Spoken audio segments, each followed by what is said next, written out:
कि जैसे एकादशी कल है तो आज मैं चावल का रात में भोजन कर सकती हूँ? आप सभी चैनल को सब्सक्राइब कर लीजिएगा। जो भी यूट्यूब पर देख रहे हैं चैनल को सब्सक्राइब कर लीजिए और शेयर कीजिएगा।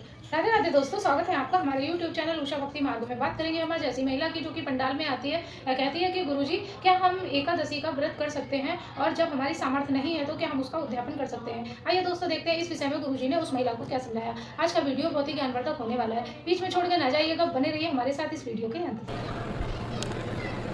एकादशी जिस दिन है उस दिन चावल ना खाएं। जानकार लोग एक दिन पहले भी चावल नहीं खाते। दसवीं की रात्रि को चावल नहीं खाना चाहिए, ना खाएं, सध जाए तो अच्छा है। और एक प्रश्न और था गुरुजी कि तुलसी की माला मतलब बिना दीक्षा लिए हुए व्यक्ति भी धारण पहन सकता है, सब पहन सकते हैं जी।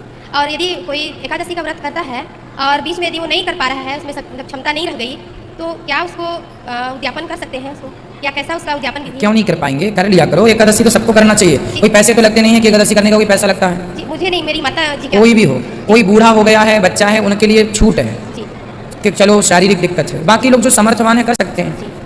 गुरुजी औरतें हवन कर सकती हैं? नहीं करना चाहिए। पुरुष यदि बगल में आप पति पत्नी बैठे हैं, पति हवन करे तो पत्नी हाथ लगा सकती है। और जैसे घर में देवी पूजा होती है तो उसमें खाली औरतें ही हम लोग हवन करती हैं? नहीं तो पति को भी बिठाओ। अच्छा। कोई भी अनुष्ठान अकेले ना स्त्री करने का विधान, इस धरती पर कोई भी अनुष्ठान अकेली स्त्री नहीं कर सकती और अकेला पुरुष नहीं कर सकता। जब तक आप शादी हो गई तो आपको दोनों जोड़े से ही कोई भी पूजा करो। आप अलग से कि महिलाएं अलग कर लेती हैं, पुरुष, ये तो फिर मनमानी चल रही है दुनिया में। कोई किसकी सुन रहा है आजकल? जो मन में आए सब कर लेते हैं। पति पत्नी हो तो साथ में बैठ के ही जब पूजा करेंगे तभी वो पूजा मानी जाएगी, वरना आप सब टाइम पास चल रहा है। और तिलक रात को लगा के सो सकते हैं? नहीं, तिलक सवेरे लगा लो, लगा रहे तो लगा सो जाओ। लगा सो जाइए, कोई दिक्कत नहीं। गुरुजी मेरी सास 80 साल की हो रही है, वो बिना खाए पिए पूजा करती है। वो बोली पूछ के आना, मैं नमक खा के पूजा कर सकती हूँ? हाँ कर सकते हैं। और दक्षिण मुखी संघ का खाली ठाकुर जी को स्नान कराना है? हाँ करा सकते हैं। और किसी भगवान को कर सकते हैं? ठाकुर जी को दक्षिण मुखी संघ का स्नान खाली सालिग्राम भगवान को, ठाकुर जी को अभिषेक करा सकते हैं, शंकर जी को भी चढ़ा सकते हैं। ठीक है, धन्यवाद। खुश रहिए। राधे राधे महाराज जी।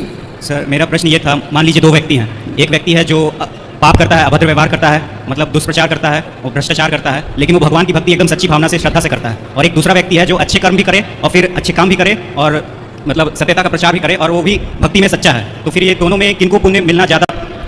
आप कह रहे हैं कि एक व्यक्ति वो है जो भक्ति करता है पर भ्रष्टाचार गलत काम भी करता है। तो एक बात बताऊं, जो भक्त होगा वो गलत करेगा ही नहीं, और जो गलत कर रहा है वो भक्त हो ही नहीं सकता, पॉसिबल ही नहीं। वो अपने आप को दावा ठोकरा के मैं भक्त हूँ, नहीं हो सकता। यदि सूर्य है तो अंधकार नहीं हो सकता, और अंधकार है तो सूर्य नहीं हो सकता, दोनों एक साथ नहीं हो सकते। जैसे रावण जी थे, उनको इतना रावण मूर्ख है तो बड़ा ज्ञानी है तो बड़ा भक्त, लेकिन दूसरों की महिला को उठा के लाना ये कौन सी ज्ञान है? ये कौन सी भक्त है, कौन सी भक्ति है? ये तो भक्ति ऐसी नहीं होती रावण जैसी। रावण जैसी यदि भक्ति है तो पुतले ही जलेंगे उसके। तो रावण को कोई भक्त नहीं कहता। हाँ उसने भक्ति की है भगवान शंकर की, लेकिन उसकी भक्ति से शंकर जी खुद प्रसन्न नहीं भए।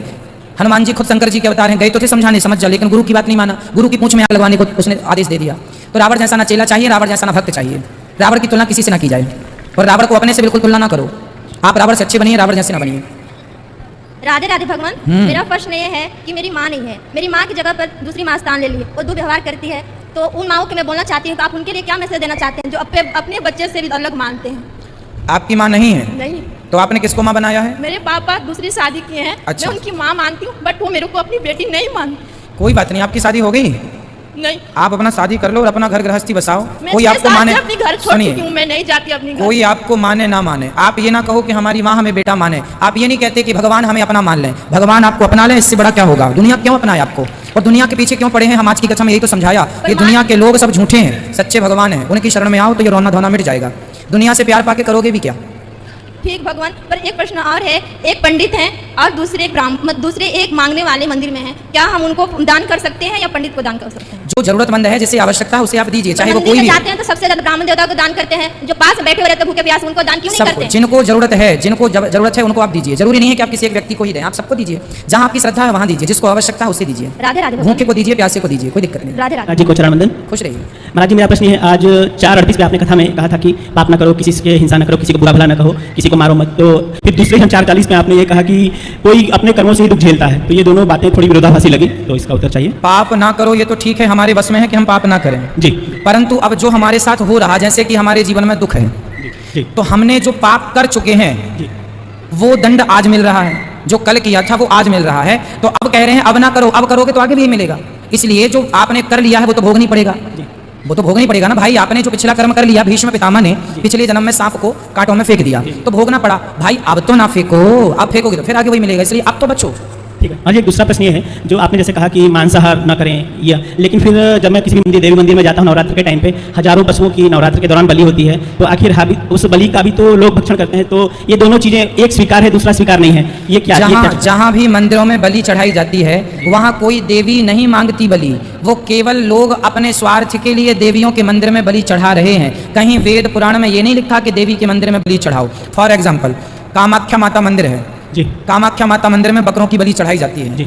मंदिर के अंदर चढ़ाई जाती है। देखने से लगता है अरे माता जी के मंदिर में बलि। अब इसको सिद्धांत को समझो, वहां पर जो वो होते हैं ना, वो सिद्ध करने वाले होते हैं, जो उनकी विद्या होती है तंत्र, जो तांत्रिक लोग होते हैं ना, वो अपने तांत्रिक विद्या को सिद्ध करने के लिए बलि चढ़ाते हैं। तो वो चढ़ाते हैं अपनी सिद्धि के लिए, चूंकि चढ़ाते हैं मंदिर में तो लगता है देवी जी को चढ़ा रहे हैं, वो देवी को नहीं चढ़ाते, वो अपने तांत्रिक विधि को सिद्ध करने में और उनके एक नियम होता है कि बलि चढ़ानी पड़ेगी। तो बलि चढ़ाने का विधान है कि अपने हाथ का एक अंगूठा का जरा सा खून आप चढ़ाएं, ये लिखा है, पर ये नहीं लिखा कि बकरे को काट दें। अब लोग अर्थ का अनर्थ करें, मनमानी करें। हम छत्तीसगढ़ में पिछली बार चपले आए थे, वहाँ पास में एक माता जी का मंदिर था, कौन सी माता जी का हम गए भी छवि याद नहीं है, वहाँ पर हम गए थे, तो वहाँ पे बकरे को हमने देखा। हमने कथा में बोला कि बकरे की बलि नहीं चढ़ाना चाहिए, लेकिन वहाँ के लोग कहते हैं हमारी बहू के बेटा हो जाएगा तो देवी को बलि चढ़ाएंगे, हमारे बेटे का विवाह लग जाएगा तो बलि। ये लोग अपनी मानसिकता से थोप रहे हैं, कहीं लिखा नहीं है, हम आदेश नहीं कर रहे हैं, शास्त्र आदेश नहीं कर रहे हैं, ये लोग मनमानी कर रहे हैं। ये बंद होना चाहिए, बिल्कुल बिल्कुल बंद ही होना चाहिए, ये सब जायज नहीं है। शास्त्र कहते हैं अहिंसा ही परमो धर्म, ये धर्म है। अहिंसा मतलब किसी की हत्या ना करना, हत्या ना करना धर्म है, हत्या करना धर्म कैसे हो जाएगा? जो कर रहे हैं सिर्फ मनमानी कर रहे हैं। धन्यवाद गुरुजी। खुश रहिए। महाराज जी राधे राधे। राधे राधे। महाराज जी मेरे यहाँ पे कुछ बहुत जरूरी सामान गुम हुआ है, वो मिलेगा कि नहीं ये मैं आपसे जानना चाहती हूँ। सोना चांदी अपना थोड़ा कीमती आभूषण संभाल के, जहाँ ज्यादा लोग हैं यदि कोई ले गया होगा तो देने तो आएगा नहीं। मेरा जस्ट वहाँ पे ढोक दी हूँ, वहाँ गया है, मतलब मिले ना मिले ठीक है, पर फिर भी एक बार तसल्ली के लिए मैं आपसे जानना चाह रही हूँ। कोई बात नहीं, अब देख लो यहाँ होगा तो यहीं मिल जाएगा, नहीं कोई ले गया मतलब ले गया, इसलिए सावधानी। सोना चांदी को पहनना नहीं चाहिए। कथा भागवत जहाँ ज्यादा लोग होते हैं वहाँ ऐसा होता ही है, थोड़ा सा सावधान हम भी रहें, आप भी रहें बस। जी मैं MP बैतूल सुहागपुर से आई हूँ, यहाँ अपने भाभी भैया रहते हैं जी। मैं ये सोच के आई थी महाराज जी कि मैं अपने श्रीमान जी को लेकर वृंदावन जाने वाली थी आपके पास गुरु रिक्शा लेने के लिए। और मेरी एक समस्या ये थी, मैं पूजा पाठ करती हूँ महाराज जी, लेकिन मेरे पतिदेव मांस वगैरह खा के आते हैं, तो मैं चाहती हूँ कि आप ऐसा कुछ उपाय बताइए महाराज जी कि वो छोड़ दे। कहाँ है आपके पति? है ना यहाँ पर, बात कराइए। और अपने प्रवचन में मग्न हो जाए। राधे राधे गुरुजी। जी राधे राधे। कैसे हैं आप प्रभु जी? ठीक है मांस खाते हैं जी। क्यों खाते हैं? क्यों खाते हैं बताइए? किसी की हत्या क्यों करते हैं आप अपने स्वाद के लिए? क्या ये सही है? महाराज आपको अभी रुक जाइए, आपको मार के कोई खा जाए फिर कैसा लगेगा आपको? अच्छा लगेगा? फिर आपको दर्द होगा कि नहीं जब कोई आपको मारेगा तो? बोलो हाँ या ना। फिर मछली को, मुर्गी को आप मार डालते हैं, कितना दर्द होता होगा? क्यों आप इंसान होके हैवान बन रहे हैं? ईश्वर ने दाल चावल सब्जी रोटी दे तो रखा है, उसकी कमी है क्या आपके पास? फिर जब कमी नहीं है तो क्यों? अगले जन्म में भगवान फिर बड़ा दंड देंगे, फिर ना रोना। मांस खाने वालों के साथ बहुत भयंकर उनको नरक मिलने वाला है, इसलिए हत्या तो हत्या है, जो करेगा वो भरेगा, इसलिए ना करो। भोगना आपको ही पड़ेगा, जितने मार चुके हो, जितने खा चुके हो, उनका भी दंड अभी भोगा ना भोगेगा आपसे। जब ईश्वर की लाठी चलेगी ना तो नानी याद आती है फिर सबको, इसलिए गलत ना करो। मांस खाएंगे आपसे? अब नहीं खाएंगे? सही, हम विश्वास कर लें आप पर? ठीक है, मत खाइएगा, खुश रहिए। और श्रीमद् भागवत गीता है महाराज जी, तो उसको जैसे मैं पढ़ना चाहता हूँ, तो हिंदी में महाराज जी आता है क्या? हाँ हिंदी आती है ना, हिंदी आती है, संस्कृत आती है, सारी भाषाओं में आती है। तो उसको कैसे शुरू करना है महाराज जी? कैसे क्या, आप घर में ले आइए, पढ़ना शुरू कीजिए, जब समय मिल जाए तब। और गुरु पूर्णिमा उत्सव होता है महाराज जी, तो उसके विषय में कुछ जानकारी क्या चाहिए बताओ? मतलब क्यों मनाते हैं? गुरु पूर्णिमा के दिन वेद व्यास जी महाराज का जन्म हुआ था। वेद व्यास जी महाराज का जन्म हुआ था, इसलिए वो सबके गुरु हैं, वेद पुराण के रचयिता हैं, इसलिए उनके उत्सव पर ये पूर्णिमा मनाई जाती है। वो गुरु हैं तो उनके उत्सव पर मनाई जाती है, इसलिए गुरु पूर्णिमा मनाई जाती है। धन्यवाद महाराज जी, खुश रहिए। सदगुरुदेव के चरणों में मेरा कोटि कोटि प्रणाम। खुश रहिए मैया जी। प्रभु जी, मैं 3 दिन से तरस रही थी माइक के लिए, आज मुझे माइक प्राप्त हुआ है। मैं आपको बहुत बहुत वंदन और कोटि कोटि प्रणाम करना चाहती हूँ प्रभु जी। मैं जब से पहला लॉकडाउन शुरू हुआ तो उसी समय से मैं आपकी कथा सुनती हूँ प्रभु, और उसी टाइम से मैंने संकल्प कर लिया है कि मैं वृंदावन में जाकर अन्नक्षेत्र करवाऊंगी, और मैंने 1-1 पैसा 2-2 पैसा जोड़ कर उसको रखा हुआ है प्रभु जी। तो क्या मैं यहाँ उसको दान कर दूँ? हाँ, आप यहाँ कर सकते हैं या वृंदावन आके अपने हाथ से, जैसा आपका मन हो। नहीं, आप जो हमें आज्ञा करें प्रभु। अगर जो आपको उचित लगे, जो आपको सुविधाजनक लगे वो कर लीजिए। एक प्रश्न और प्रभु जी, जब दक्ष पिता के यहाँ सती माता गई थी, जब अग्नि में उन्होंने अपना प्राण त्याग किया था, क्या वह अग्निकुंड अभी तक जल रहा है प्रभु? कनखल में ये घटना हुई थी, ये तो नहीं कह सकते कि वो अभी तक है, पर कोई अवशेष हो तो अलग विषय है। उन्हीं माँ का 52 जगह शरीर गिरा, वो 52 शक्तिपीठ है।